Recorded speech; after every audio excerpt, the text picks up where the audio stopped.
Bom dia, irmãos.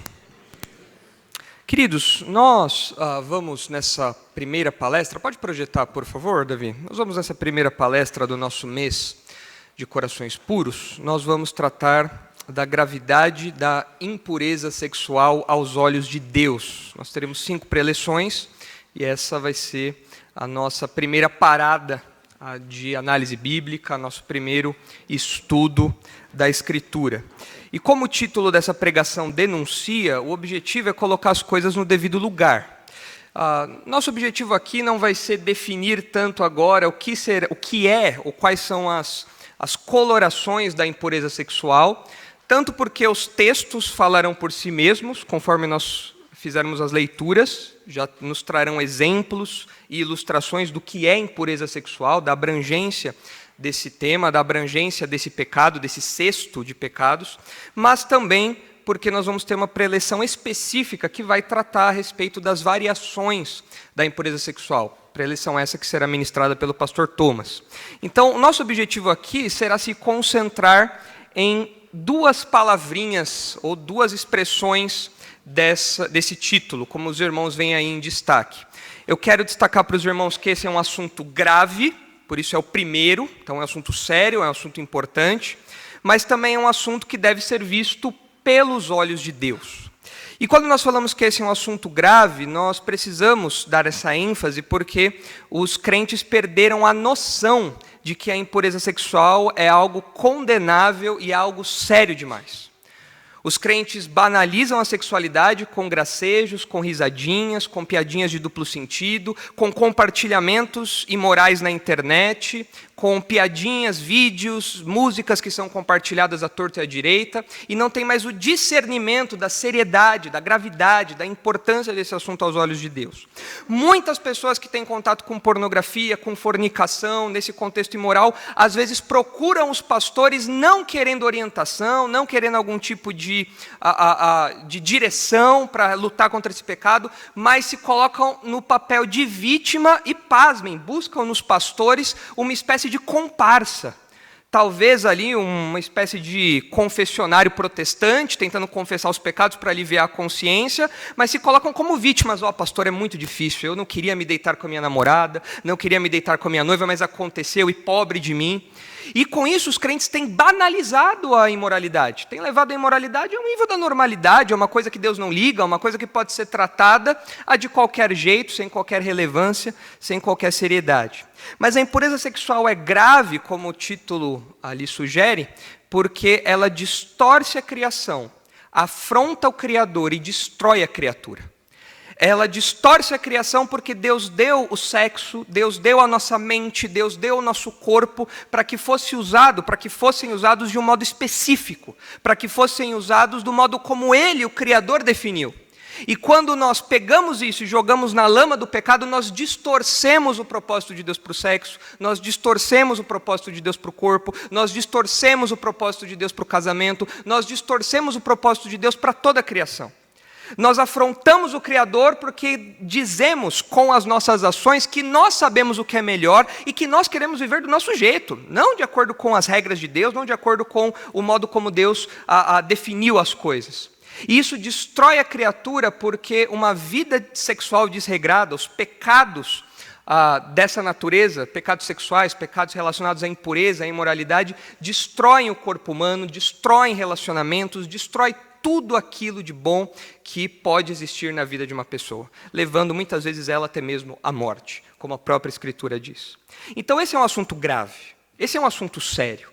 É por isso que nós estamos colocando esse assunto em primeiro lugar na nossa série de preleções, para que os irmãos tenham noção da gravidade disso, caso haja alguém aí que talvez ainda pense que não é um assunto tão relevante, não é um assunto tão importante.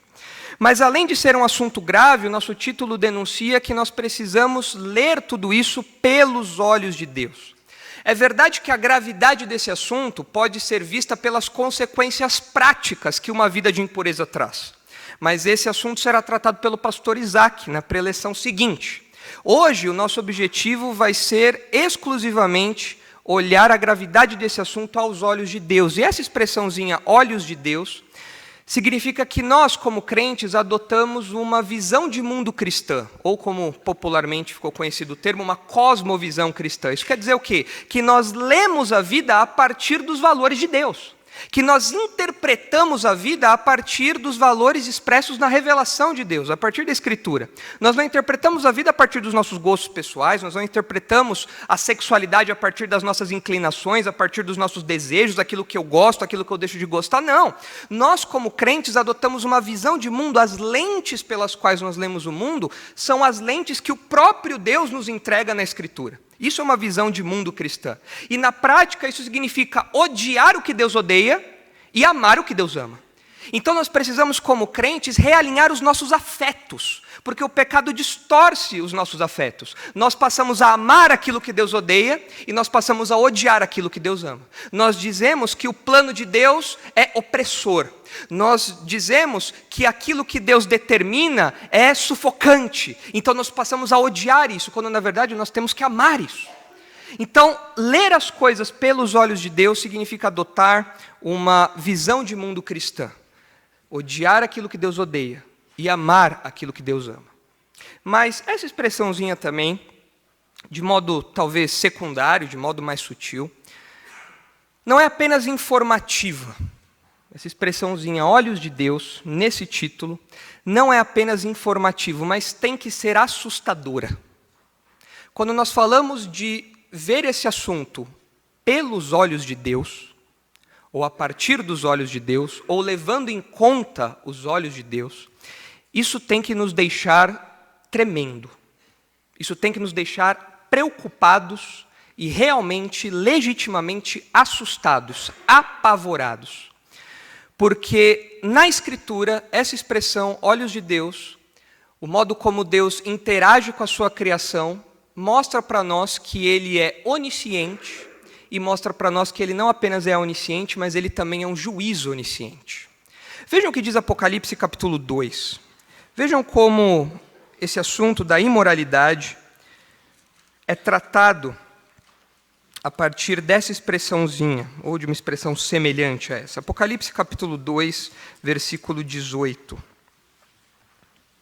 No meio das cartas que são destinadas às igrejas, ali da região da Ásia, o apóstolo João tem contato com esta carta que é enviada à igreja de Tiatira. E veja o que é dito a essa igreja. Apocalipse 2,18.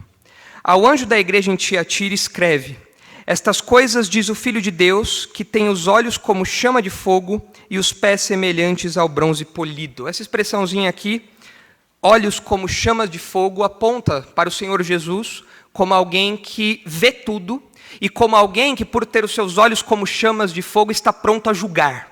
Ele que anda no meio da igreja, como disse o capítulo anterior, ele que está atento a tudo o que acontece no meio do seu povo, ele tem olhos de fogo.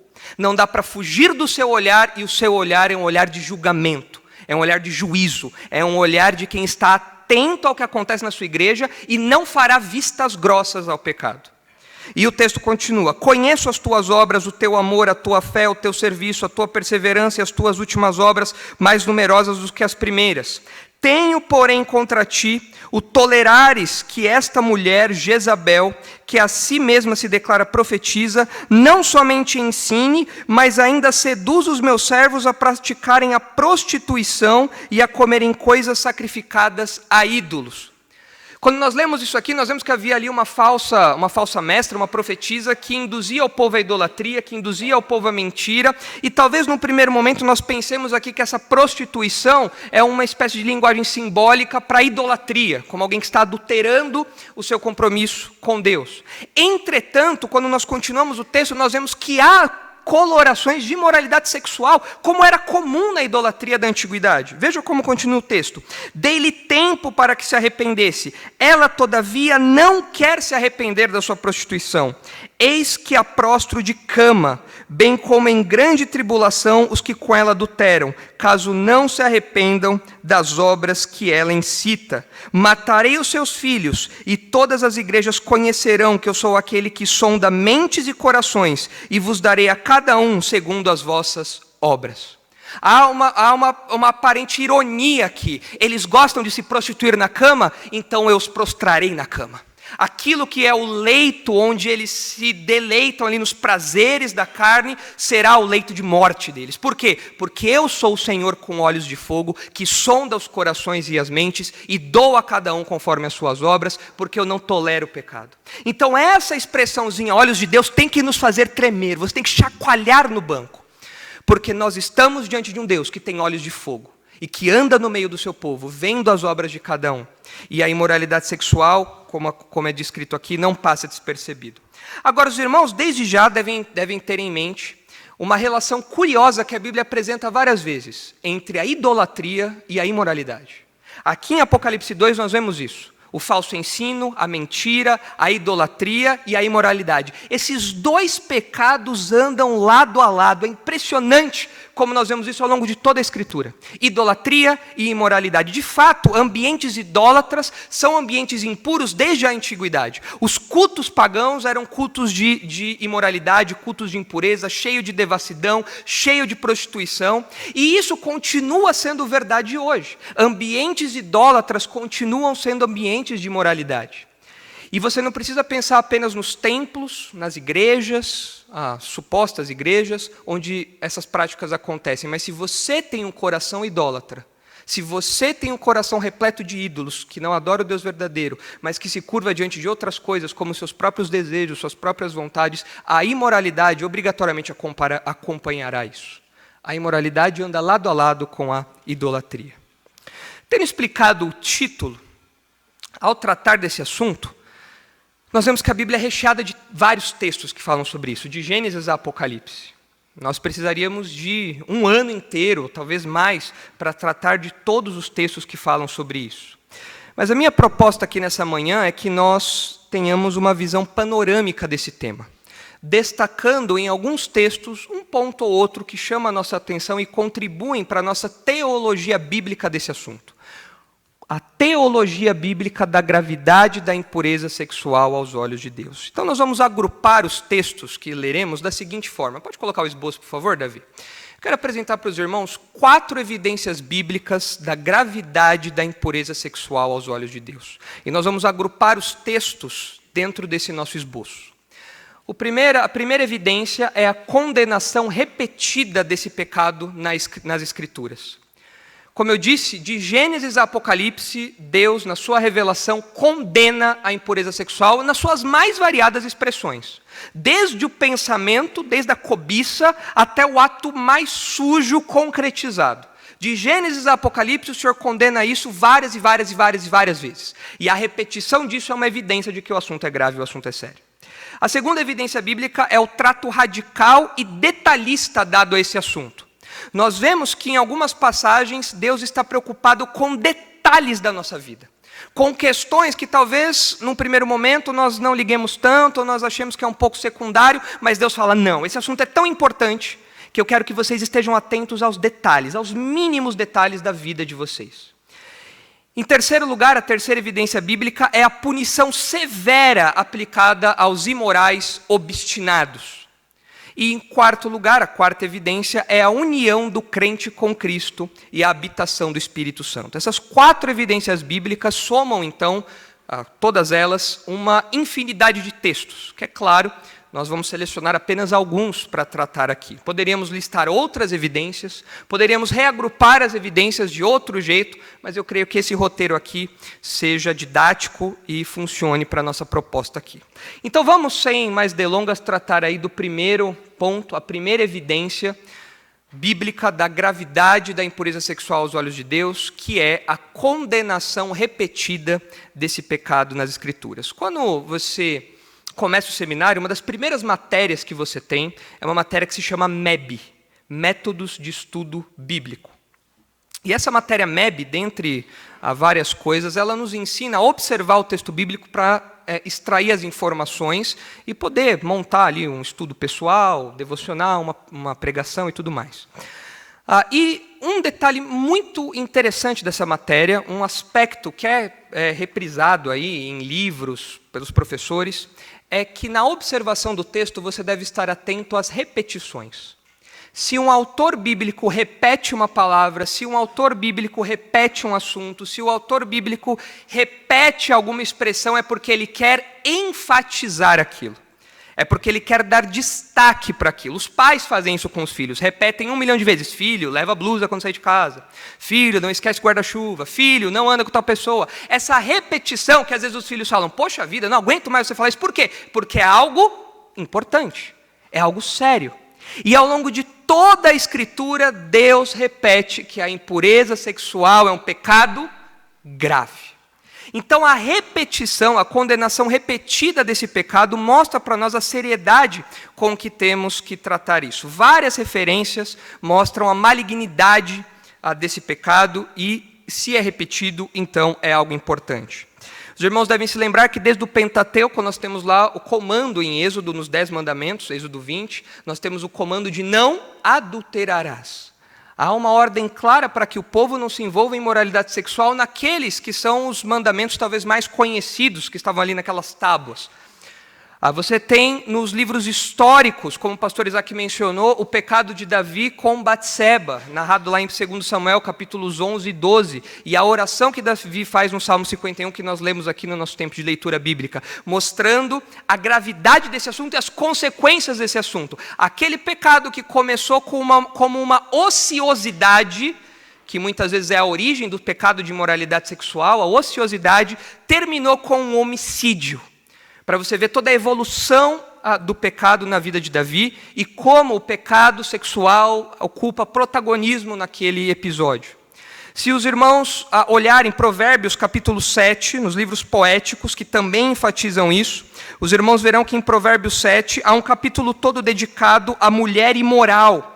E em Provérbios capítulo 7 nós temos as estratégias da imoralidade, nós temos a estratégia da impureza, como ela atrai as suas vítimas, e os irmãos podem ler o capítulo 7 em casa, nós não leremos aqui por questão de tempo, mas em Provérbios capítulo 7 nós vemos no versículo 6 o alerta, porque da janela da minha casa, por minhas grades olhando eu, vi entre os simples, descobri entre os jovens um que era carecente de juízo, que ia e vinha pela rua junto à esquina da mulher estranha, e seguia o caminho da sua casa.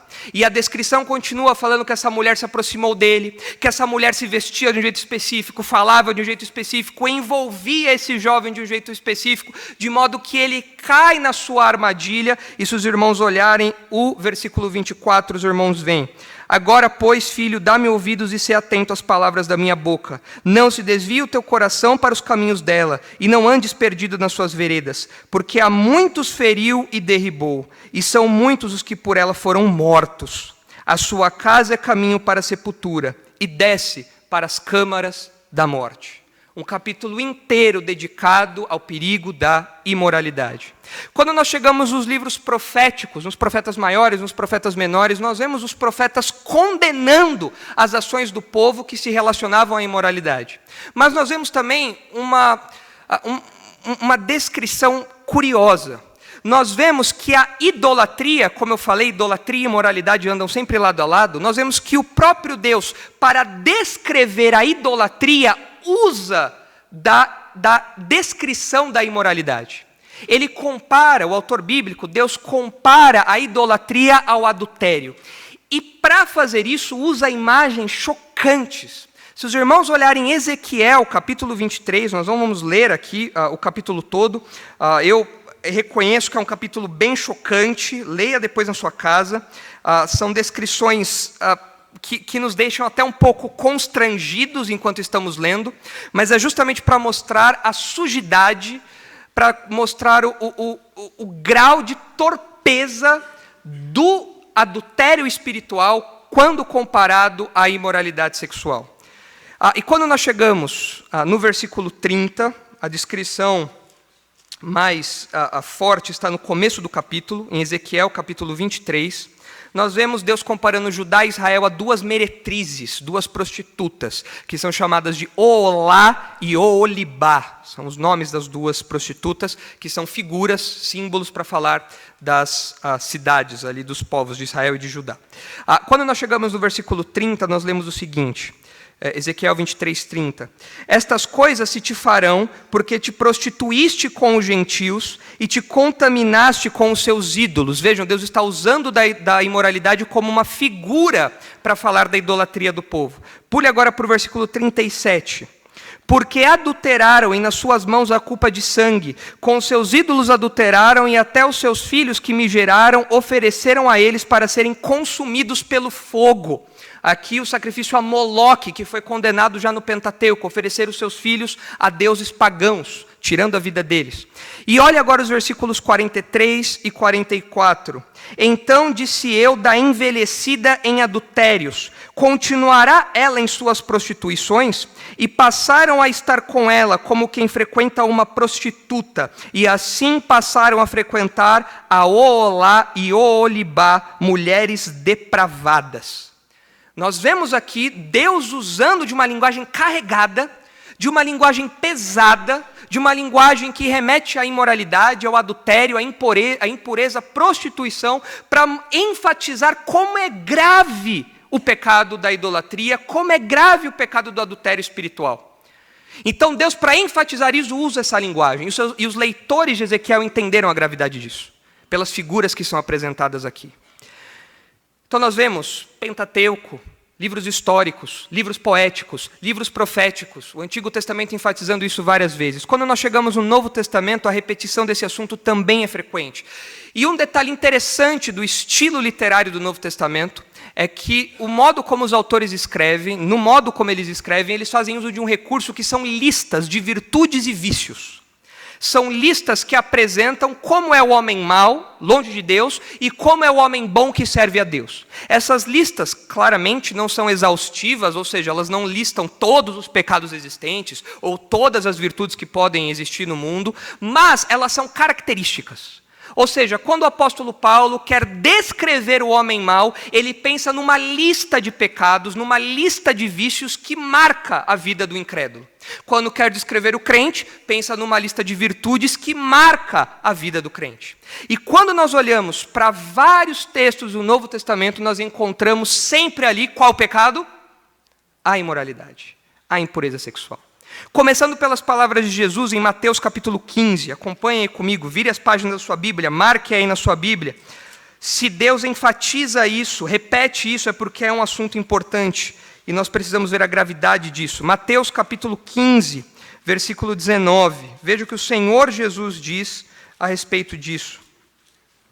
Mateus 15, 19. No meio da polêmica sobre comer sem lavar as mãos e isso ser cerimonialmente impuro e tudo mais, Jesus rebate os seus acusadores dizendo que o problema não está naquilo que vem de fora do homem, mas o problema está no coração do homem. E veja como Jesus ilustra isso para os seus oponentes. Ele diz em Mateus 15, 19, porque do coração do homem procedem maus desígnios, homicídios, adultérios, prostituição, furtos, falsos testemunhos e blasfêmias. E Jesus utiliza aqui duas palavras que são palavras que vão ser recorrentes no Novo Testamento para descrever a impureza sexual, a imoralidade sexual. Duas palavras que ganham destaque. Essas duas palavras são, para adultério, a palavra moikeia, uma palavra comum no Novo Testamento, e a palavra porneia, outra palavra que é usada para prostituição e muitas vezes usada de modo geral para falar de imoralidade. Essas duas palavras lado a lado compõem o quadro da imoralidade sexual no Novo Testamento. Existem outras palavras que aparecem também, mas essas duas palavras aparecem com relativa frequência, moikeia e porneia. Porneia, os irmãos, pela sonoridade, conseguem associar a uma outra palavra da nossa língua. A palavra pornografia é a imoralidade por meio de imagens. Então o que nós temos aqui é o Senhor Jesus, em Mateus 15, falando que o pecado da imoralidade começa no coração do homem. Mas os irmãos devem observar também que esses pecados têm amigos. E é uma turma barra pesada. Você tem homicídio, você tem furto, blasfêmias. Isso denota a gravidade do pecado. Jesus está falando que isso não é coisa pouca. Não é aquela, como popularmente dizem, a mentirinha branca, inocente, que você conta às vezes para se livrar de algum inconveniente. Isso por si já é pecado, mas aqui Jesus enfatiza a turma do fundão do coração do homem. E no meio dessa lista você tem ali porneia e moiqueia, adultério e prostituição. Se os irmãos passarem a Bíblia agora para Atos capítulo 15, virarem as páginas da Bíblia, nós vamos chegar em um episódio que é até curioso. O único livro histórico, por assim dizer, do Novo Testamento, também reserva uma parte para falar, ou pelo menos para mencionar, a importância da castidade, da pureza. Em Atos capítulo 15, versículo 19, no capítulo 15 todo nós temos o Concílio de Jerusalém, que julgava se os crentes convertidos do gentios, sendo gentios, se os crentes gentios precisavam se sujeitar à lei de Moisés e por isso ser circuncidados e tudo mais. O parecer foi que não, que isso não era necessário. E Tiago, ao dar o seu parecer, vejam o que ele diz em Atos capítulo 15, versículos 19 e 20. Pelo que julgo eu, isso é Tiago falando, o pastor Tiago falando, pelo que julgo eu, não devemos perturbar aqueles que dentre os gentios se convertem a Deus, mas escrever-lhes que se abstenham das contaminações dos ídolos, bem como das relações sexuais ilícitas, da carne de animais sufocados e do sangue. Em meio a uma decisão conciliar, Tiago fala, a ética cristã, a vida cristã não se baseia em seguir a lei mosaica, os crentes gentios não precisam se sujeitar a isso, porém, eles devem ser instruídos a não se envolverem com os ídolos e não se envolverem com relações sexuais ilícitas. Então nós vemos no meio de uma decisão conciliar. Não era esse o tópico aqui a princípio, mas Deus, guiando o seu povo, faz questão de registrar nessa decisão conciliar a importância da pureza, a importância da castidade, a importância de fugir da imoralidade sexual. A ética sexual na vida cristã é tão importante ao ponto de ser mencionada nessa decisão aqui. Se os irmãos caminharem mais um pouquinho para Gálatas, capítulo 5, os irmãos verão uma outra lista daquelas que eu mencionei. Em Gálatas, capítulo 5, os irmãos têm duas listas, uma lista de vícios e uma lista de virtudes, que nós popularmente conhecemos como as obras da carne e o fruto do Espírito. Quando nós lemos as obras da carne, ou seja, aquilo que uma vida dirigida pela carne, uma vida dirigida pelas inclinações do nosso coração, uma vida dirigida pelos nossos próprios impulsos, nós vemos os resultados disso, as obras disso, as consequências, o que isso produz. E veja o que diz Gálatas 5,19. Diz assim, ora, as obras da carne são conhecidas e são, e aí vem uma lista, e qual é a palavra que encabeça a lista? Prostituição, porneia. Impureza, aqui é uma outra palavra, catarsia, imoralidade sexual. Lascívia, uma outra palavra, asselgeia, que é libertinagem, licenciosidade. E aí vem os outros pecados dessa turma. Idolatria, feitiçarias, inimizades, porfias, ciúmes, iras, discórdias, dissensões, facções, invejas, bebedices, glutonarias e coisas semelhantes a estas, a respeito das quais eu vos declaro, como já outrora vos preveni, que não herdarão o reino de Deus os que tais coisas praticam. Quais são os vícios que abrem essa lista terrível das obras da carne? Vícios sexuais, pecados sexuais. E uma característica das listas do Novo Testamento é que se algo é apresentado primeiro é porque aquilo é mais importante. E o apóstolo Paulo não mede palavras, não economiza palavras para descrever esses pecados dessa natureza. Ele fala de prostituição, fala de impureza, fala de lascívia. E notem que na sequência nós temos idolatria. Essa dupla dinâmica sempre lado a lado. Mas é curioso observar que, ao final, o apóstolo Paulo diz que isso tudo é uma descrição dos incrédulos. Os incrédulos vivem desse jeito, porque ele diz que aqueles que vivem desse jeito não herdarão o reino de Deus. Paulo está falando de incrédulos aqui. Pessoas que vivem seguindo esses vícios. Pessoas que são caracterizadas por esses vícios. Pessoas que conversam disso o tempo todo, que só consomem esse tipo de coisa. Pessoas que vivem em função dessa vida libertina, dessa vida imoral. Se os irmãos caminharem para Efésios, capítulo 5, os irmãos verão uma outra pequena listinha de vícios. E os irmãos verão que, de novo, Deus quer enfatizar a gravidade desse assunto. Ele diz em Efésios 5:5, sabei, pois, isto, nenhum incontinente, essa palavra incontinente é a palavra pornos, Porneia, pornos, é relacionado à imoralidade sexual. Nenhum incontinente ou impuro, acátartos, é alguém que é contaminado pelo pecado. Ou seja, incontinente, impuro ou avarento, que é idólatra, de novo a idolatria aparecendo aqui, tem herança no reino de Cristo e de Deus, concordando com a afirmação de Gálatas, que isso é característica de incrédulo. Se os irmãos olharem para Colossenses, capítulo 3, os irmãos verão mais uma lista. Em Colossenses, capítulo 3, versículo 5, o apóstolo Paulo diz, Colossenses 3,5, fazei, pois, morrer a vossa natureza terrena. Ou seja, a nossa carne é descrita por isso que ele vai apresentar aqui agora. E nós precisamos fazer isso morrer, porque nós somos crentes. E ele diz, fazei, pois, morrer a vossa natureza terrena, prostituição, porneia, impureza, a catarsia, paixão lasciva, aqui patos, é o desejo intenso, desenfreado por aquilo que é errado. É a pessoa que segue os seus próprios impulsos porque ela deseja aquilo com todas as suas forças. E há uma tendência sexual nisso daqui. Prostituição, impureza, paixão lasciva, desejo maligno e avareza, que é idolatria. Por estas coisas é que vem a ira de Deus sobre os filhos da desobediência. Essa lista mostra para nós que a rebeldia do homem contra Deus é a justificativa para o Senhor derramar a sua ira contra os pecadores. É por isso que, diante desse assunto, nós não temos vítimas, quando falamos do nosso pecado. A Bíblia não nos trata como vítimas. Ah, pastor, eu caí novamente naquele pecado, pastor. Ah, pastor, poxa vida, como é triste isso. Você não é vítima. Você é um agente maligno. E o seu pecado traz a ira de Deus sobre os incrédulos. O seu pecado é o que caracteriza a vida dos incrédulos. Você não é vítima. Você sofre as consequências do seu pecado, as pessoas ao seu redor sofrem as consequências do seu pecado, mas nós não podemos adotar uma visão vitimista desse assunto aqui. Você é um agente maligno e por conta do seu pecado, a ira de Deus vem sobre os homens. Esse pecado caracteriza aqueles que estão perdidos e que merecem a ira de Deus.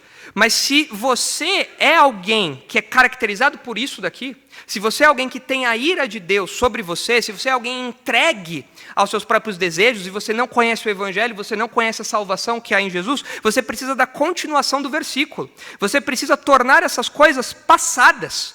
Você precisa fazer o que ele diz na sequência. Olha só, ora, nestas mesmas coisas andastes vós noutro tempo, quando viveis nelas. Se você é um incrédulo, se você vive para essas coisas, se essas questões, se a sua sexualidade, se os seus desejos são os deuses do seu coração, você está condenado a receber a ira de Deus pela eternidade.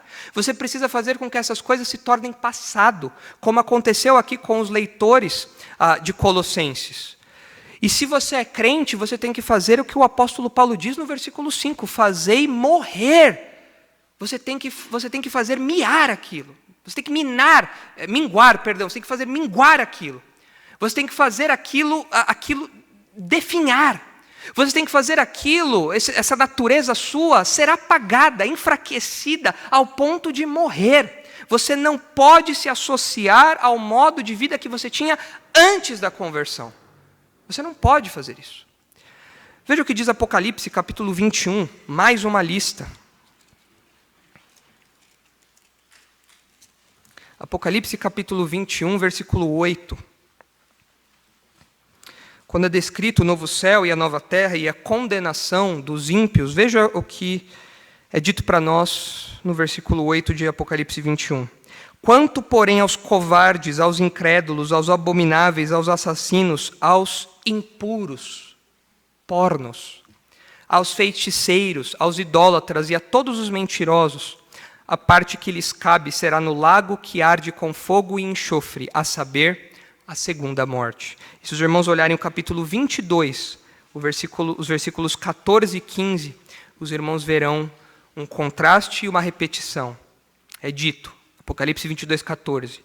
Bem-aventurados aqueles que lavam as suas vestiduras no sangue do Cordeiro, para que lhes assista o direito à árvore da vida e entrem na cidade pelas portas. Se você não é crente, você precisa lavar as suas vestes. O único jeito de se livrar da culpa do pecado sexual, da impureza sexual, o único jeito de se livrar da culpa de todo o seu pecado é lavando as vestes no sangue de Jesus. Fora ficam os cães, os feiticeiros e os impuros, os assassinos, os idólatras e todo aquele que ama e pratica a mentira. Então nós vemos que desde o Pentateuco até Apocalipse, nós temos Deus repetindo a gravidade desse assunto. Toda vez que esse pecado é colocado como uma característica dos ímpios, você vê várias palavras que descrevem essa vida de incredulidade, essa vida de imoralidade. E nós percebemos que isso é um pecado grave que está no coração do homem, que marca a vida dos incrédulos e que traz a justa ira de Deus. Então, de fato, esse pecado é grave, ou esses pecados são graves. Primeira evidência é a condenação repetida desse pecado nas Escrituras. Do Pentateuco até Apocalipse, isso é mencionado. A segunda evidência é o trato radical e detalhista dado a esse assunto. Quero destacar 3 textos aqui para os irmãos. Em primeiro lugar, nós vemos que ao crente não é permitido sequer ter amizade com pessoas que se dizem crentes, mas vivem em imoralidade. As nossas relações, Deus está preocupado com as nossas relações, com as nossas amizades, com os nossos relacionamentos. De modo que a nossa pureza é comprometida quando nós saímos na foto ao lado de alguém que se diz crente, mas vive de modo depravado, vive de modo impuro. Nós temos que nos afastar dessas pessoas, e Deus está preocupado com isso, mostrando com isso a gravidade desse assunto. É tão grave que você não pode ter nenhum contato com pessoas que se dizem crentes, mas vivem de modo imoral. Vejam o que diz 1 Coríntios capítulo 5. Volte aí um pouquinho as páginas da sua Bíblia. 1 Coríntios capítulo 5, versículo 9. Paulo está tratando do pecado na igreja de Corinto que envolvia um rapaz se deitando com a esposa do seu pai, com a sua madrasta. E Paulo fala que os crentes estavam se orgulhando desse tipo de pecado. E Paulo fala, isso é vergonhoso, nem os incrédulos fazem esse tipo de coisa. E na tratativa desse pecado, na tratativa desse crente obstinado, o apóstolo Paulo diz no versículo 9, 1 Coríntios 5, 9, já em carta vos escrevi que não vos associasseis com os impuros, pornos. Refiro-me com isto não propriamente aos impuros deste mundo, ou aos avarentos, ou roubadores, ou idólatras, pois neste caso teríeis de sair do mundo. Mas agora vos escrevo que não vos associeis com alguém que, dizendo-se irmão, for impuro, ou avarento, ou idólatra, ou maldizente, ou beberrão, ou roubador. Com esse tal nem ainda comais. A ideia de não compartilhar uma refeição, de não se sentar à mesa como amigos, como alguém que recebe em casa. Vamos tomar um cafezinho? Não, você não entra na minha casa. Você não senta na minha mesa. Eu não saio na foto do seu lado. Por quê? Porque você é o impuro. Você diz crente, mas você vive em fornicação com a sua namorada, com a sua noiva. Você se diz crente, mas você está afundado em pornografia, e isso está começando a vir para fora. Você se diz crente, mas você se envolve em adultérios, e todo mundo sabe disso, e você e eu sabemos disso. Eu não saio na foto ao seu lado enquanto você não se arrepender. O pecado obstinado é tratado desse jeito pelo apóstolo Paulo.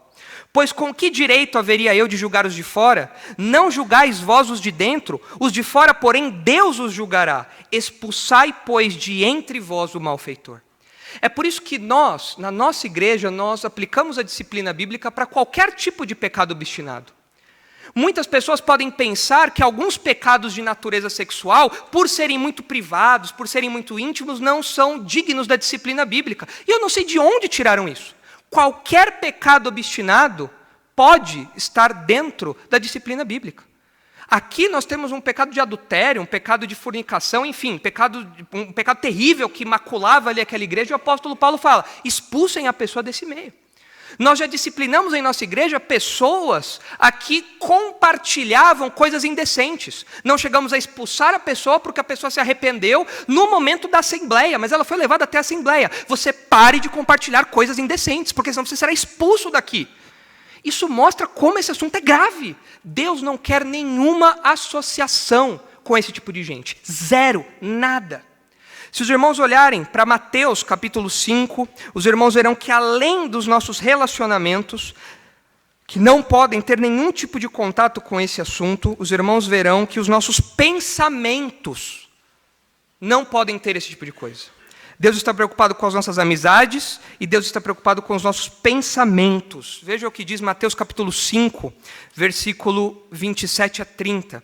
O Senhor não está apenas preocupado com as expressões concretas do nosso pecado, como o adultério consumado, a fornicação consumada. Deus não está preocupado apenas com isso. A preocupação de Deus começa com a nossa mente.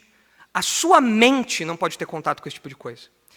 O Senhor Jesus diz: ouvistes o que foi dito, não adulterarás.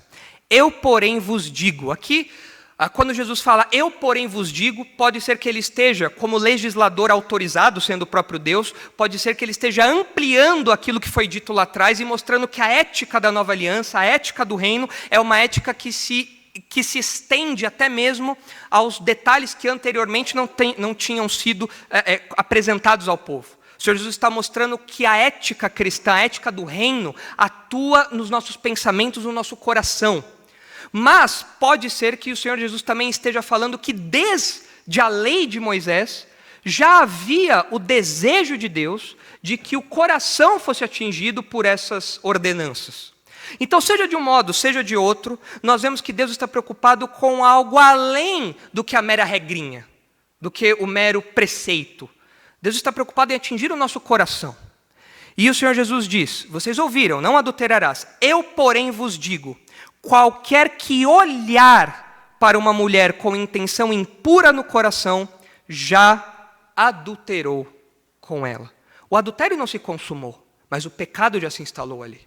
Nós lembramos do versículo que o pastor Thomas compartilhou nesses primeiros dias de maio, o texto de Jó, onde Jó fala, fiz uma aliança com os meus olhos para não olhar para uma mulher com desejo impuro, para não cobiçá-la. Jesus está falando, se você olha para uma mulher e se você deseja, você já adulterou com ela. Se você passa diante de uma propaganda, de uma mulher de lingerie, e você a cobiça, você já adulterou. Se você vê um filme e você contempla aquela cena de sexo, aquela cena erótica, você já adulterou. O Senhor Jesus está mostrando que a ética cristã é elevadíssima. E nem mesmo os nossos pensamentos podem ter menção disso. E ele mostra que a conduta do servo de Deus, a conduta do cidadão do reino, tem que ser marcada por pureza, o contrário disso. E essa pureza é muitas vezes sacrificante. Veja o que ele diz. Se o teu olho direito te faz tropeçar, arranca-o e lança-o de ti, pois te convém que se perca um dos teus membros e não seja todo o teu corpo lançado no inferno. Se a tua mão direita te faz tropeçar, corta-a e lança-a de ti, pois te convém que se perca um dos teus membros e não vá todo o teu corpo para o inferno. Jesus usa aqui de uma hipérbole, de um exagero, para falar como deve ser a conduta dos servos de Deus. Se algo te faz pecar, joga aquilo fora, arranca aquilo fora. De modo radical, de modo severo. Jesus, não é bem assim, vejamos, há um processo. Não, é radical, é grave esse assunto. Você não deixa uma gangrena consumir o seu corpo, você corta aquele membro fora rapidamente, para que todo o corpo não seja contaminado. Tem que ser radical. E o que é que causa o seu pecado? É o celular? Joga fora, compra aquele Nokia tijolão. Você não vai consumir nada ali. Não tem nem acesso à internet aquilo. Faça isso. O que é que te leva ao pecado? É o seu carro que te conduz para lugares imorais, que te conduz para lugares indevidos? Vende o seu carro e anda de ônibus. Duvido você se envolver com isso na Praça da Sé, na Estação da Sé às 6 da tarde. Vai ter espaço na sua mente para aquilo, porque você vai estar preocupado com um monte de gente ali te apertando, você cuidando das suas coisas. A sua mente nem vai lembrar de impureza naquele momento. É a Netflix, cancela a sua assinatura. Vai ler um livro. São as suas amizades, corta as relações. Eu não sei o que acontece, porque muitas pessoas falam, não, pastor, mas eu tenho amigos incrédulos, e eu tenho amigos desde jovem que eles andam comigo, e eu gosto muito deles. Meu irmão, se eles te fazem pecar, arranca fora. Jesus está falando que é algo radical e definitivo. Não tem meio termo aqui. Não se brinca com o pecado. Não existem níveis seguros de aproximação do pecado. É o namoro que está te fazendo pecar? É a fornicação que se desenha sempre diante de você, que se apresenta sempre diante de você? Termine o relacionamento. Pastor, mas eu acredito que quando a gente casar as coisas vão melhorar. Meu irmão, se o seu problema é imoralidade, o casamento só vai potencializar isso e você vai destruir a sua vida e a vida da sua esposa. É o namoro, rompa o relacionamento. Enfim, O modo como Jesus lida com esse assunto mostra para nós a gravidade disso. Nem pensamentos. E se há pecado, então tome medidas para cortar isso pela raiz. Mas além das amizades e dos pensamentos, nós vemos que esse pecado é tão grave, ou esses pecados são tão graves, que nós não devemos sequer mencioná-los. Deus está preocupado com as nossas palavras. Vejam o que diz Efésios capítulo 5.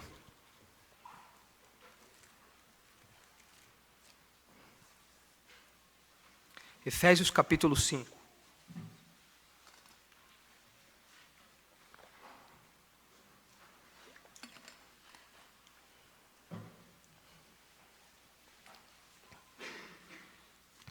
Esse pecado é tão grave aos olhos de Deus que Ele não permite sequer que seus filhos mencionem palavras imorais, seja por meio de insinuações, gracejos, piadinhas de duplo sentido, nada. É grave. Deus não quer nem que passe pela nossa mente e nem que passe pela nossa língua. Diz assim em Efésios 5, versículo 3. Mas a impudicícia, a palavra aqui é porneia, mas a impudicícia e toda sorte de impurezas ou cobiça nem sequer se nomeie entre vós, como convém a santos. Nem conversação torpe. Conversação torpe é uma conversa obscena. É a conversa que tem elementos obscenos. Nem palavras vãs, conversas tolas, brincadeiras bobas. Ou chocarrices. Chocarrices são brincadeiras indecentes. Coisas estas inconvenientes, inadequadas. Antes, pelo contrário, ações de graça. O apóstolo Paulo orienta os crentes de Éfeso a abandonarem qualquer assunto, qualquer vocabulário, qualquer menção que lembre a imoralidade, que lembre a impureza. Isso é muito sério. E o que nós temos visto no meio evangélico é o contrário disso. Nós temos visto no meio evangélico pessoas compartilhando virtualmente, ou seja, falando virtualmente imoralidades, compartilhando piadas sujas de duplo sentido, como se fossem coisas engraçadas, crentes compartilhando imagens indecentes, mulheres seminuas, crentes compartilhando isso sem o mínimo pudor, sem a mínima reflexão em cima desse versículo. E pior, nós temos visto em nosso meio pastores, pregadores, preletores, que no desejo de atrair multidões, comprometeram a linguagem sadia. E como denúncia de um falso mestre que tem feito isso, eu quero mencionar o pastor Cláudio Duarte. Coloca, por favor, a imagem aí, Davi, para quem não sabe quem é. Coloca aí a foto dele. Esse homem, pastor Cláudio Duarte, muito famoso nas redes sociais. Só o Instagram dele tem 8,8 milhões de seguidores. Esse homem é palestrante, esse homem começou a sua carreira como pastor, depois virou uma espécie de coach ou coisa do tipo, mas ele ficou famoso especialmente por ser um preletor para casais. E quando esse homem abre a boca para falar de sexualidade, ele expõe o esgoto do coração dele. Esse homem expõe o que há de sujo no coração dele, porque ele faz piadas. Ele brinca de modo obsceno com a realidade do casamento. Ele brinca de modo obsceno, fazendo piadinhas dúbias, levando a plateia ao riso e atraindo a atenção e os seguidores para si. Esse homem tem que se lembrar de Efésios 5 e tem que lembrar que aqueles que se colocam na posição de pastores e líderes têm um rigor maior diante de Deus.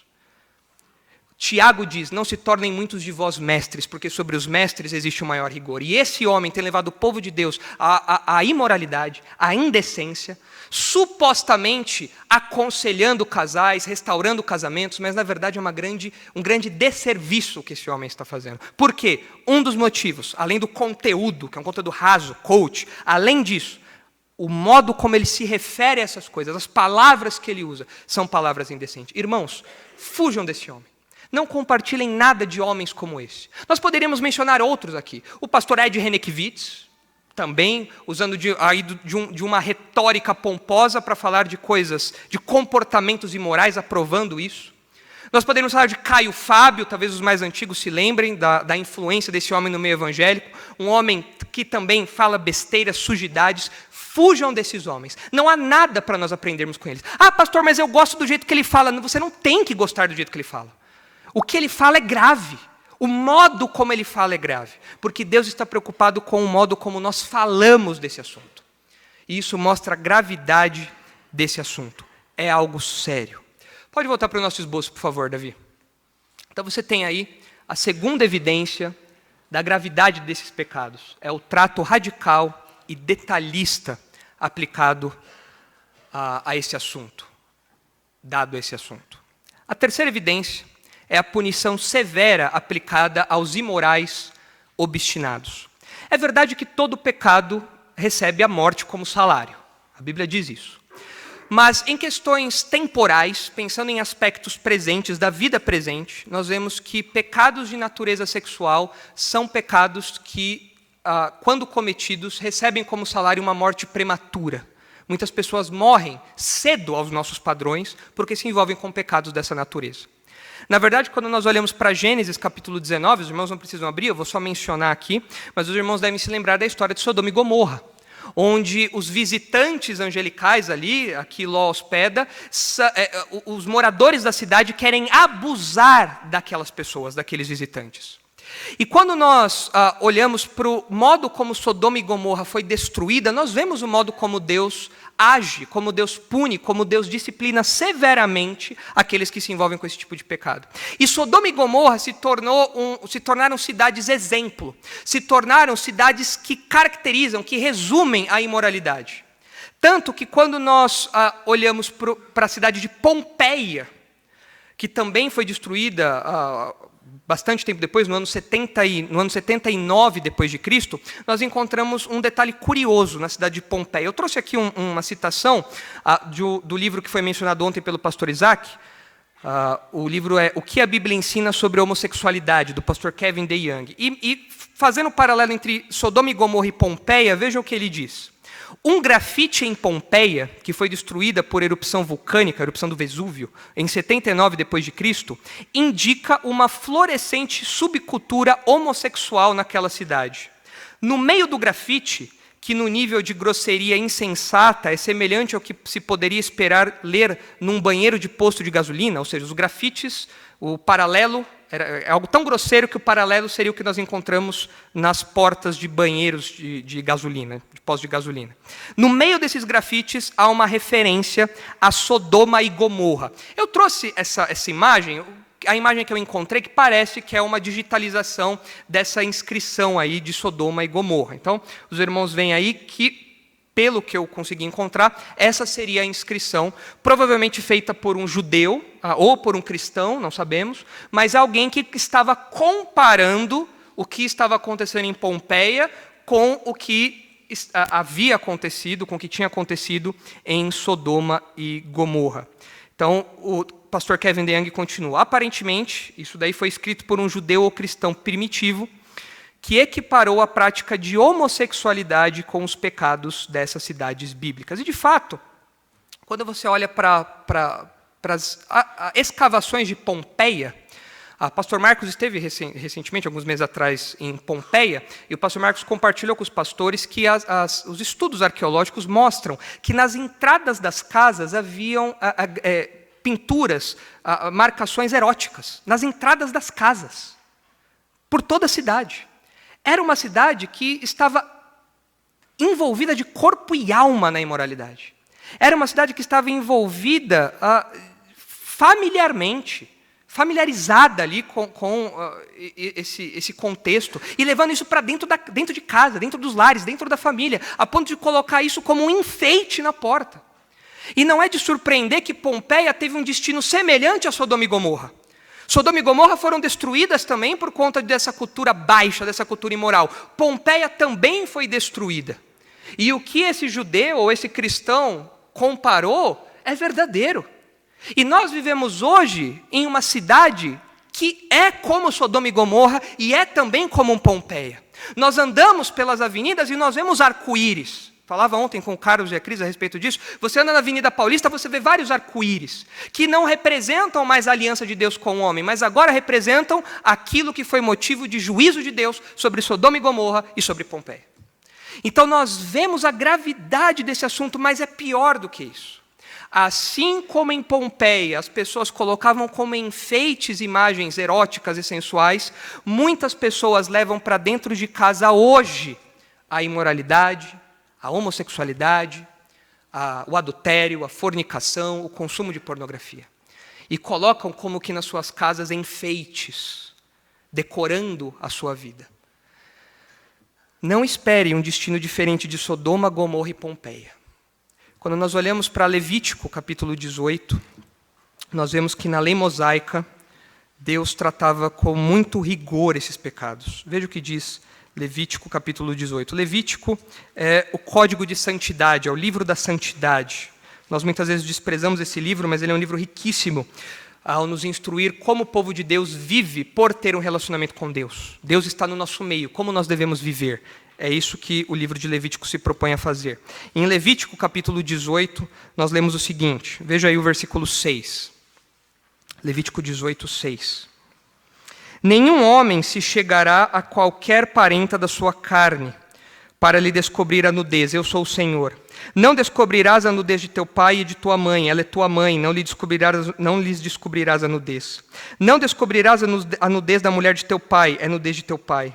A nudez da tua irmã, filha de teu pai ou filha de tua mãe, nascida em casa ou fora de casa, a sua nudez não descobrirás. A nudez da filha do teu filho ou da filha de tua filha, a sua nudez não descobrirás, porque é a tua nudez. Não descobrirás a nudez da filha da mulher de teu pai, gerada de teu pai, ela é tua irmã. A nudez da irmã do teu pai não descobrirás, ela é parenta de teu pai. A nudez da irmã da tua mãe não descobrirás, pois ela é parenta de tua mãe. A nudez do irmão de teu pai não descobrirás, não te chegarás à sua mulher, ela é tua tia. A nudez de tua nora não descobrirás, ela é a mulher de teu filho, não lhe descobrirás a nudez. A nudez da mulher de teu irmão não descobrirás, é a nudez de teu irmão. A nudez de uma mulher e de sua filha não descobrirás. Não tomarás a filha de seu filho, nem a filha de sua filha, para lhe descobrir a nudez. Parentes são, maldade é. E não tomarás com tua mulher outra, de sorte que lhe seja rival, descobrindo a sua nudez com ela durante a sua vida. Não te chegarás à mulher para lhe descobrir a nudez durante a sua menstruação, nem te deitarás com a mulher de teu próximo para te contaminares com ela. E da tua descendência não darás nenhum para dedicar-se a Moloque, nem profanarás o nome do Senhor teu Deus. Eu sou o Senhor. Com homem não te deitarás como se fosse mulher, é abominação. Nem te deitarás com animal para te contaminares com ele, nem a mulher se porá perante um animal para se ajuntar com ele, é confusão. Com nenhuma dessas coisas vos contaminareis, porque com todas essas coisas se contaminaram as nações que eu lanço diante de vós. E a terra se contaminou, e eu visitei nela sua iniquidade, e ela vomitou os seus moradores. O que nós percebemos aqui é uma variedade de pecados sexuais, pecados bizarros, horrendos, e que Deus está proibindo. E quando fala aqui da nudez, de descobrir a nudez, é um eufemismo para a relação sexual. E são várias palavras que são usadas para descrever esses pecados. Fala-se de maldade, que é uma falta de castidade. Fala-se de confusão, que é uma expressão para desgraça. Fala-se de abominação, que é algo repugnante aos olhos de Deus. Nós percebemos também que no meio das instruções sexuais nós temos a presença da idolatria. No versículo 21 é dito, da tua descendência não darás nenhum para dedicar-se a Moloque, nem profanarás o nome do teu Deus. De novo, idolatria e imoralidade lado a lado. E nós percebemos que o povo não deveria imitar as nações que estavam ao seu redor. Nos versículos 24 e 25, Deus diz que essas nações, por terem praticado isso, foram vomitadas da terra, foram exterminadas da terra. E o que nós vemos hoje são crentes imitando a sexualidade do mundo. São crentes que buscam na sua realidade conjugal, na sua intimidade conjugal, os manuais pagãos de sexualidade. Deixa eu ver o que esse manual de sexualidade ensina. Estou com um problema no meu casamento. Eu perdi um pouco da atração pela minha esposa, perdi um pouco da atração pelo meu marido. Deixa eu ver o que o mundo pode me ajudar com isso. Deixa eu ver quais recursos o mundo pode me oferecer para isso. E vão atrás de especialistas, vão atrás de manuais, vão atrás de técnicas seculares, vão atrás de imagens pornográficas, fazendo exatamente o que Deus tinha proibido o povo de fazer. Vocês não devem imitá-los. Vocês não têm nada para aprender com esse povo. Eles foram vomitados da terra porque cometeram isso. E vocês não devem imitá-los. E muitos crentes imitam o que está lá fora. Mas vejam também o capítulo 20 de Levítico, versículo 10, onde esse assunto é repetido de novo. E aqui nós vemos como esses pecados são punidos. No capítulo 18, nós vemos a gravidade legislada. E agora nós vemos a punição legislada, como ela é apresentada. Veja aí, Levítico 20, versículo 10. Se um homem adulterar com a mulher do teu próximo, será morto, o adúltero e a adúltera. O homem que se deitar com a mulher de seu pai terá descoberto a nudez de seu pai, ambos serão mortos, o seu sangue cairá sobre eles. Se o homem se deitar com a nora, serão mortos, fizeram confusão, o seu sangue cairá sobre eles. Se também um homem se deitar com outro homem como se fosse mulher, ambos praticaram coisa abominável, serão mortos, o seu sangue cairá sobre eles. Se o homem tomar uma mulher e sua mãe, maldade é, e a ele e a elas queimarão, para que não haja maldade no meio de vós. Se também um homem se ajuntar com um animal, será morto, e matarás o animal. Se uma mulher se achegar a algum animal e se juntar com ele, matarás tanto a mulher como o animal, o seu sangue cairá sobre eles. Se um homem tomar a sua irmã, filha de seu pai ou filha de sua mãe, e vir a nudez dela, e ela vir a dele, torpeza é. Portanto, serão eliminados da presença dos filhos do seu povo. Descobriu a nudez de sua irmã, levará sobre si a iniquidade. Se o homem se deitar com uma mulher no tempo da enfermidade dela, e lhe descobrir a nudez, descobrindo a sua fonte, e ela descobrir a fonte do seu sangue, ambos serão eliminados do meio do seu povo. Também a nudez da irmã de tua mãe ou da irmã de teu pai não descobrirás. Portanto, descobriu a nudez da sua parenta, pois sobre si levarão a iniquidade. Também se um homem se deitar com a sua tia, descobriu a nudez do seu tio. Pecado sobre si levarão, morrerão sem filhos.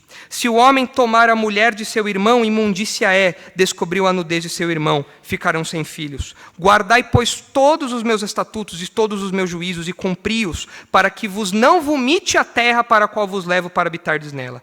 Não andeis nos costumes da gente que eu lanço diante de vós, porque fizeram todas estas coisas. Por isso me aborreci deles. A punição para os crimes sexuais era a morte. Isso mostra a gravidade do assunto. Você vê a gravidade de um tópico, a gravidade de um crime, a partir da severidade da punição. E não há punição mais grave do que a pena capital, como é apresentado aqui. Mas nós temos outros exemplos de como Deus pune isso. Vou apenas mencionar para os irmãos. Nós temos em 1 Samuel 2, Hofni e Finéias, os filhos de Eli, que o texto diz que eles se deitavam com as filhas de Israel. E é curioso observar que naquele texto, Deus quer matá-los, Deus quer puni-los pelos pecados vários que eles cometem, dentre esses pecados, os pecados de impureza. Mas é curioso que Eli também é repreendido por Deus. Deus fala para Eli: por que você passa a mão na cabeça dos seus filhos? Por que você tem mais honra a seus filhos do que a mim? E isso mostra que os pais têm certa responsabilidade no cuidado do comportamento dos seus filhos. Vocês, pais, têm uma responsabilidade. Vocês não podem passar a mão na cabeça dos seus filhos. Pastor, ele se envolveu com isso desde cedo porque ele teve uma infância difícil. Pastor, é porque a família é toda complicada. Você é pai, você não pode honrar mais o seu filho do que honrar a Deus. Você tem responsabilidade nisso.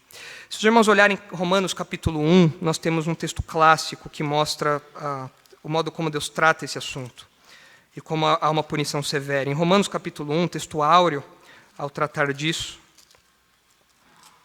nós lemos o seguinte, Romanos capítulo 1, versículo 24.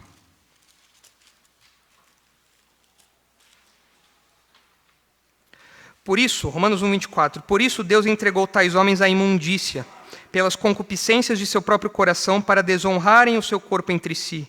Pois eles mudaram a verdade de Deus em mentira, adorando e servindo a criatura em lugar do Criador, o qual é bendito eternamente. Amém. Vejam que a origem da imoralidade é a idolatria, é o culto aos desejos, é o culto ao corpo. Por causa disso, os entregou Deus a paixões infames, porque até as mulheres mudaram o modo natural de suas relações íntimas por outro, contrário à natureza. Semelhantemente, os homens também, deixando o contato natural da mulher, se inflamaram mutuamente em sua sensualidade, cometendo torpeza, homens com homens, e recebendo em si mesmos a merecida punição do seu erro. E por haverem desprezado o conhecimento de Deus, o próprio Deus os entregou a uma disposição mental reprovável para praticarem coisas inconvenientes, cheios de toda injustiça, malícia, avareza e maldade, possuídos de inveja, homicídio, contenda, dolo, malignidade, sendo difamadores, caluniadores, aborrecidos de Deus, insolentes, soberbos, presunçosos, inventores de males, desobedientes aos pais, insensatos, pérfidos, sem afeição natural e sem misericórdia. Ora, conhecendo eles a sentença de Deus, de que são passíveis de morte os que tais coisas praticam, não somente as fazem, mas também aprovam os que assim procedem. O que nós temos aqui é que os incrédulos são entregues ao seu próprio desejo como uma expressão da ira de Deus. Se nós vemos a homossexualidade aumentando, o homossexualismo aumentando em nosso país, isso é expressão do juízo de Deus. Deus está soltando o povo para que o povo viva aquilo que ele quer. E isso é uma expressão da ira de Deus. Isso é uma expressão do juízo de Deus, entregar o povo a seu próprio desejo. E o texto diz, aqui nós temos a maior lista de vícios do Novo Testamento, e o texto diz no versículo 32 que essas pessoas sabem que Deus pune esses pecados com a morte. Nós vimos isso no Antigo Testamento. Mas eles não apenas praticam essas coisas, como também aprovam. Se tornam comparsas daquilo. Incentivam aquilo nos outros. Ensinam essa prática aos outros. Fazem propaganda disso aos outros. Esse é o retrato da nossa sociedade. É um retrato de Sodoma e Gomorra, é um retrato de Pompeia, é um retrato da nossa sociedade. E o apóstolo Paulo diz que esses pecados são dignos de morte. Em 1 Coríntios, capítulo 10, vire aí as páginas da sua Bíblia rapidamente, nós temos o apóstolo Paulo condenando o envolvimento dos crentes com a imoralidade e a idolatria, de novo, lado a lado. E o apóstolo Paulo menciona um episódio que está em Números 25, onde Israel se envolve com as moabitas. E o texto diz que eles se envolvem em prostituição com as moabitas, e isso faz com que eles se envolvam em idolatria. E por conta disso, Deus traz juízo sobre aquele povo. O texto diz em 1 Coríntios 10, 8, e não pratiquemos a imoralidade, como alguns deles o fizeram, e caíram num só dia 23 mil. O relato de Números fala de 24 mil, talvez um número arredondado, um número redondo, ou talvez porque tenha havido aí uma diferença de punição. Mas pensem em 23 ou 24 mil pessoas morrendo porque se envolveram com imoralidade. Isso é muito sério para Deus. Em 1 Tessalonicenses, capítulo 4, os irmãos podem ver o apóstolo Paulo falando, texto conhecido nesse campo. 1 Tessalonicenses 4,3 diz, pois esta é a vontade de Deus, a vossa santificação, que vos abstenhais da prostituição, que cada um de vós saiba possuir o próprio corpo em santificação e honra, não com desejo de lascívia, como os gentios que não conhecem a Deus, e que nesta matéria ninguém ofenda nem defraude o seu irmão. Defraudar é tirar proveito, é explorar o irmão. Porque o Senhor, contra todas estas coisas, como antes vos avisamos e testificamos claramente, é o vingador. Porquanto Deus não nos chamou para a impureza, e sim para a santificação. Deus é o vingador, e o vingador é uma figura muito forte no Antigo Testamento, que é aquele que faz justiça, é aquele que mata para fazer justiça contra o homicida, contra aquele que desequilibrou ali a balança social. E Deus é o vingador, Deus se vinga daqueles que cometem pecados sexuais contra o seu povo. Em Hebreus, capítulo 13, nós temos o autor de Hebreus enfatizando a pureza do leito conjugal, e ele diz no versículo 4, Hebreus 13, 4, digno de honra entre todos seja o matrimônio, bem como o leito sem mácula, porque Deus julgará os impuros e os adúlteros. Impuros e adúlteros, pornos e moicós, aqueles que praticam a porneia e aqueles que praticam a moiqueia. Deus julgará essas pessoas. Portanto, o seu leito, ou seja, a sua vida sexual, seu matrimônio tem que ser puro, tem que ser sem pecado, porque Deus julgará. Então nós vemos aí a punição severa aplicada aos imorais obstinados. E por fim, a quarta evidência é a união do crente com Cristo e a habitação do Espírito Santo. É apenas um texto, abram em 1 Coríntios 6.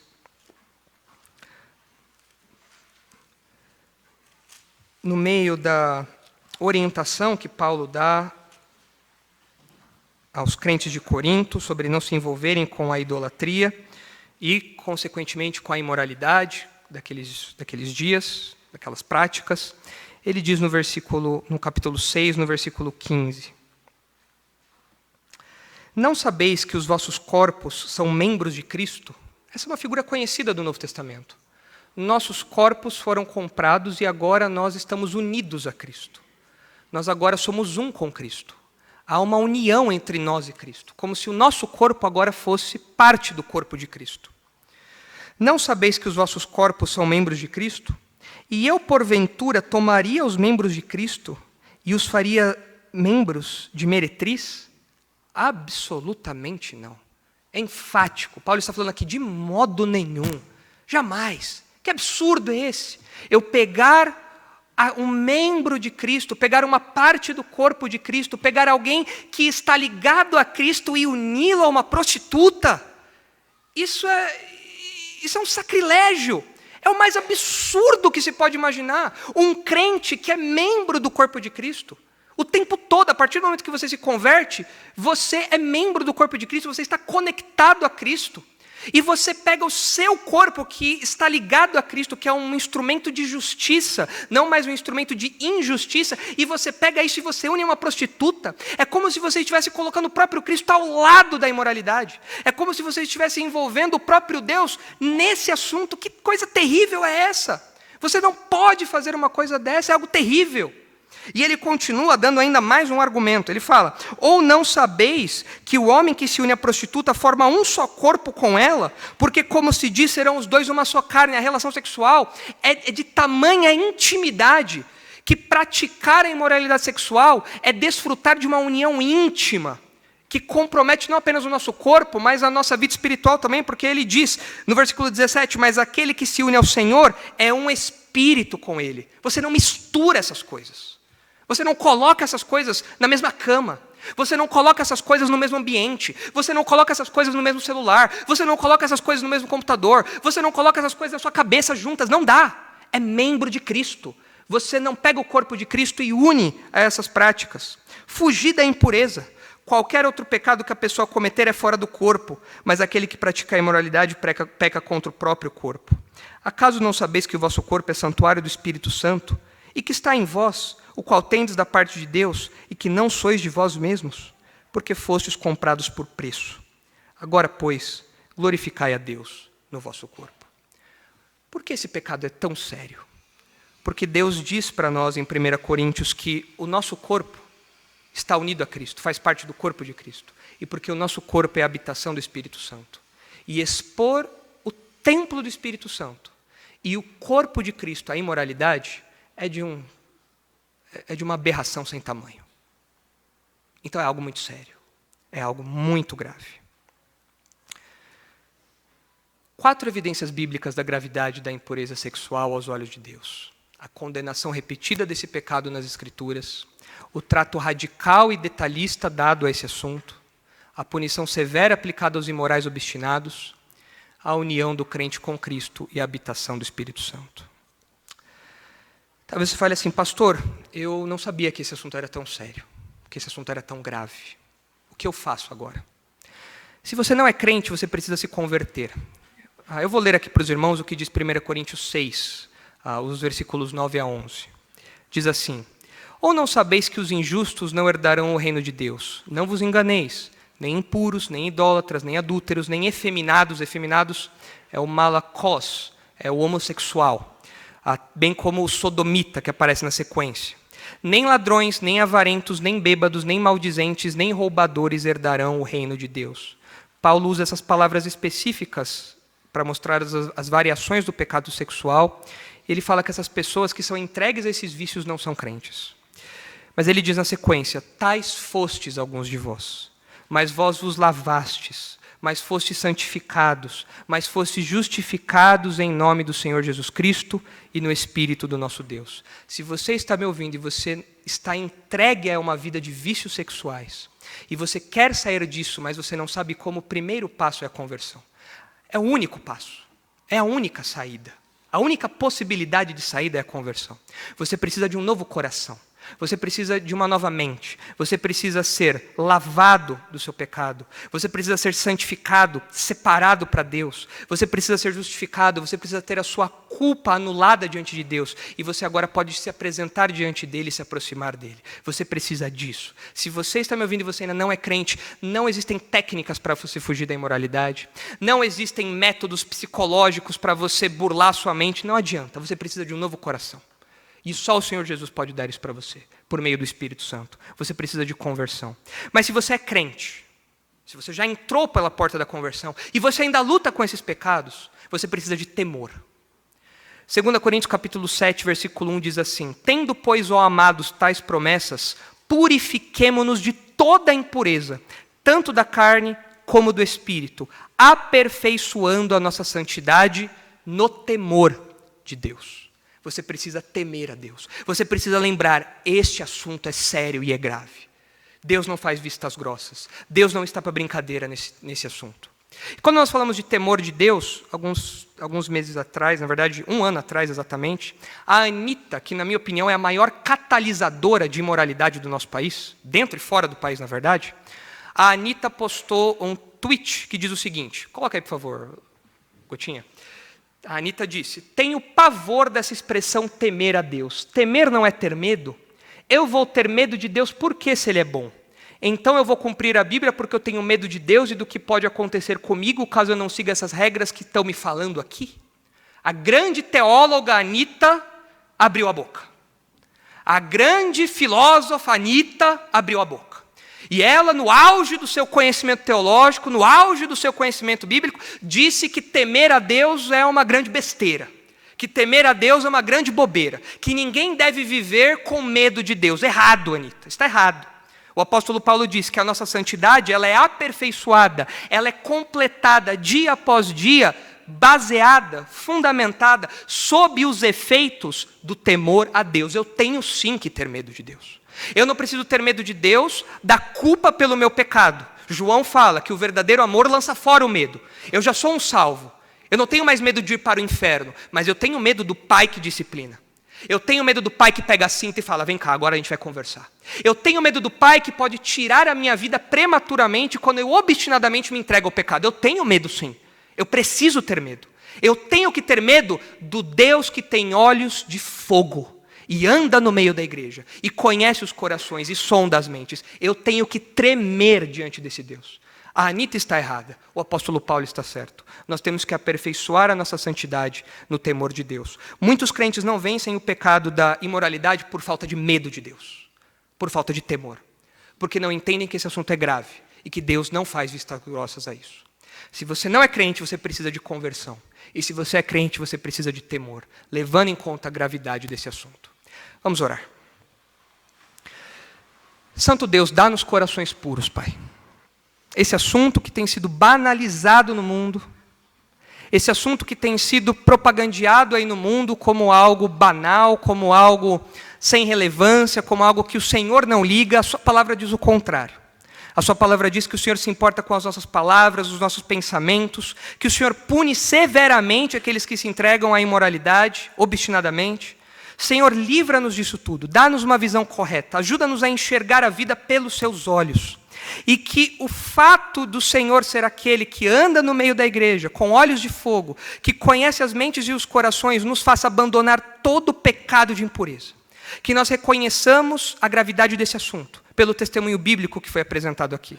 E que nós lutemos com todas as nossas forças contra esses pecados, aperfeiçoando a nossa santidade no temor do Senhor. E se há alguém aqui que ainda não conhece o Senhor, que essa pessoa vença esses pecados por meio da conversão.